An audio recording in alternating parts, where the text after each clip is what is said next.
Imagine if our water were to run out. This is the realization of what happens to a community that runs out of water. There's no way to survive.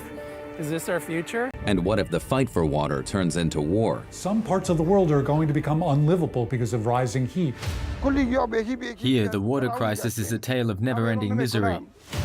Water is disappearing everywhere. From a global perspective, humankind's approach to water is potentially lethal. Once politics is dictated by the fight for water, then God help us. Hi there! My name is Maureen Amara Prasetyo, but you can call me Maureen. I'm currently in my second year as an urban and regional planning student. During my studies, I've learned about the increasing issue of clean water availability and how it can be related to urban and regional planning. So today, I'd like to invite you watching this to learn more about the water crisis that is currently happening globally. Today, 7 in 10 people on Earth can count on having running water in their house. There are perceptions that, because everyone can access it, since it is as easy as turning on a tap, which is a big problem. In fact, by 2040, most of the world won't have enough water to meet demand year-round. And unfortunately, there's no substitute for water. Each of us will die in just a few days without it. However, in most places in the world, water is treated and priced as if there will always be enough of it. So we end up using it in an absurdly wasteful way. So why do we take water supply for granted as we do the air we breathe? We're facing a global water crisis, and it's getting worse. Cape Town is an example of a city on the brink of running out of water due to severe drought conditions. It was the first major city in the world to plan to shut off its water supply indefinitely, or what was called Day Zero. 4 million people would stop getting running water, but rather would have to get water rations and line up at city water stations to get it. But it's not just Cape Town.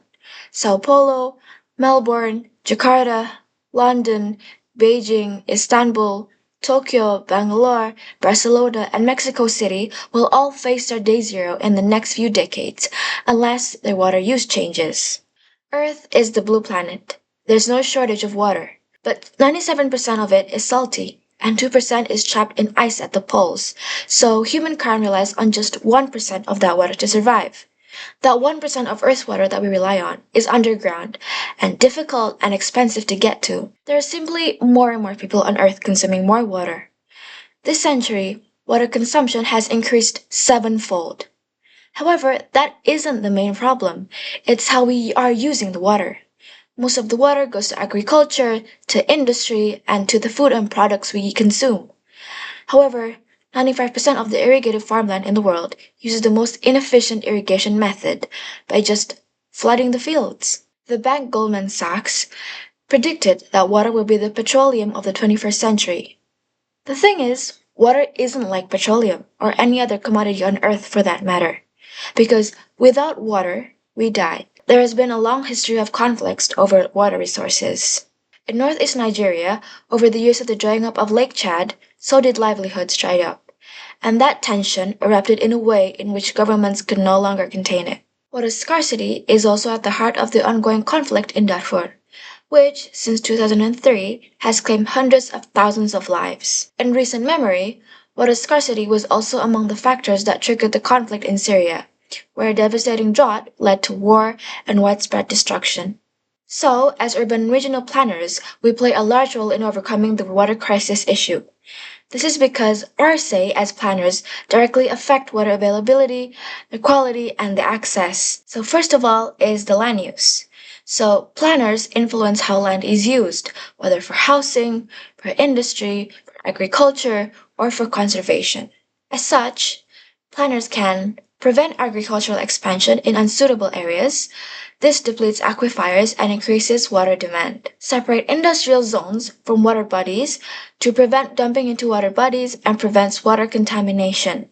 Next up is the water-sensitive urban design, or WSUD. So what this is a planning approach that uses land creatively to capture, filter, and store rainwater, as well as recharging groundwater. These designs can then be integrated into public areas such as public parks and streets. So the first example for this is rain gardens. So rain gardens are shallow man-made depressions that are planted with deep-rooted native plants and grasses. They capture rainwater and allow it to infiltrate back into the ground. Next is permeable pavements. So permeable pavements are a paving surface designed with pores to enable rainwater to infiltrate the ground. Lastly is the stormwater harvesting system. So it is designed to collect, store, and utilize rainwater runoff. It involves capturing stormwater from surfaces like roofs, like roads or other areas, and then treating and storing it for later use in tanks, reservoirs, or underground systems. Everyone needs to understand that the water situation is of prime importance. Every state government needs to emphasize the challenge of water on its agenda, and remembering that our fates are tied to what rushes out from our taps.